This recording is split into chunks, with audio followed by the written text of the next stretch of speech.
This time I actually managed to get a PC version working.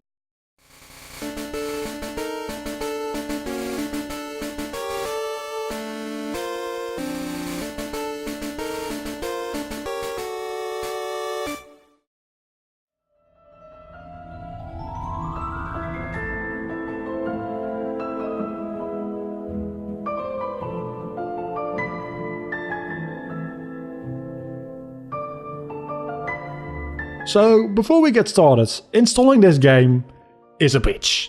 If you've got a disc, don't bother. It doesn't work.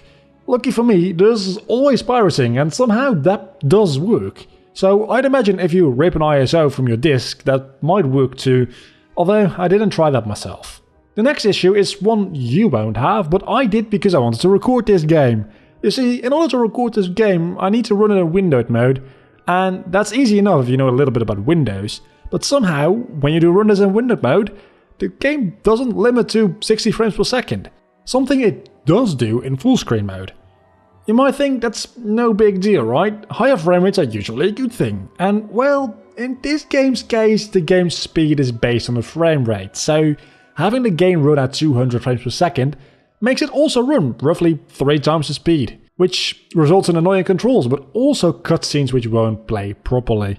That all out of the way though, I got the game running and there were some minor graphical glitches, which weren't too difficult to deal with at all. Just fuck around with some sliders and it's fixed. Now it's time to get into the game itself. Just like in the first game, the story itself feels slightly rushed. Skipping over big parts which, even as cutscenes, would have been fine. But the game just shows you an outside shot of Hogwarts with the narrator telling you what happens in between these chapters you play.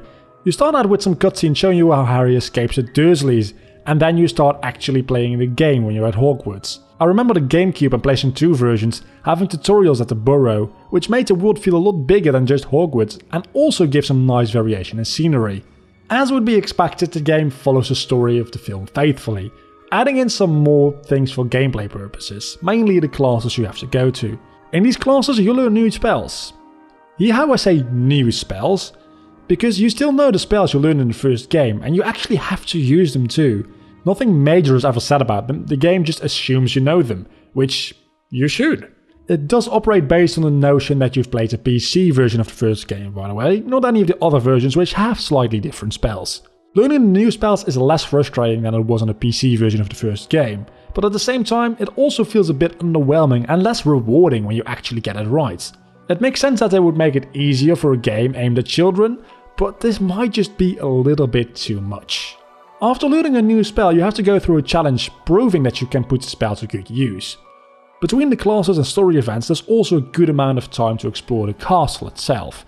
There's every flavoured beans and wizard cards to find everywhere. These cards come in 3 variants, 50 bronze, 40 silver and 11 gold. For every 10 bronze cards you collect, you gain an extra health bar, which is really useful. And for every 10 silver cards you collect, you gain a key to open a certain path. Getting all 4 keys opens up the area where you can find some golden cards, which I think they're just for collecting, honestly. I didn't get all the silver cards, so I am not sure. Finding these cards can be a bit annoying and hard sometimes because they are very well hidden, but that's what makes it fun. Hogwarts really feels like Hogwarts, with secrets all over the place. Exploring the castle is fun, and after getting a new spell, it's worth your time to go explore all the areas again, because you might be able to get to new places with this new spell. Some cards are also hidden in places you can't revisit. For instance, during the story you have to go into the Slytherin common room to ask Draco Malfoy if he knows anything about the attacks that's been going on students. During this visit there's a couple of wizard cards that you can find, and if you don't pick them up, you can't go back. That being said, you can buy wizard cards with every flavoured bean from certain students, and I believe they do sell cards you simply just haven't found yet. So they also sell the ones you can't get anymore. Near the end of your adventure you go meet Aragog, just like you'd expect, and seeing as how you know basic game design, you just know he's going to be a boss fight. The game kinda implies that you kill him in that fight, which we know isn't true since he's still alive in Half-Blood Prince. Or rather, part of it. The same goes for Harry not stabbing the basilisk with the Sword of Gryffindor. In the game, he just doesn't do that, which means the sword won't absorb the venom and you couldn't use it to destroy Horcruxes in later installments of the series. Can I really blame a game like this for not knowing what is to come 10 years down the line? No, not really, and honestly, I'm surprised that the diary even gets destroyed by the basilisk falling on it, because it still is the little detail of the basilisk venom destroying the diary which makes sense, even if it wasn't on purpose. The last thing I want to mention. Just before going into the Chamber of Secrets, you talk to Aragog, and you hear spiders fear the basilisk above all else. And then when you go into the Chamber of Secrets, you find spiders. The one place closest to the basilisk, and you find spiders there. That might be an annoying little nitpick, but just before you go there, there's a real point made out of following the spiders. And that's all explained in a very good amount of detail. So why did you think it would be a good idea to include spiders in the chamber? Why? Altogether, this is not a bad game by any means. Honestly, I've enjoyed myself playing this.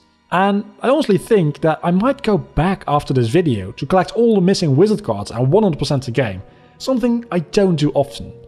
So far I've played about 4 hours of this game, and I guess within another hour or two I'll get 100%. So if you're willing to put in some time to get the game installed, it's worth it for sure. Then again, just playing the PlayStation 2 or GameCube version would probably be easier, and it's probably the better game too.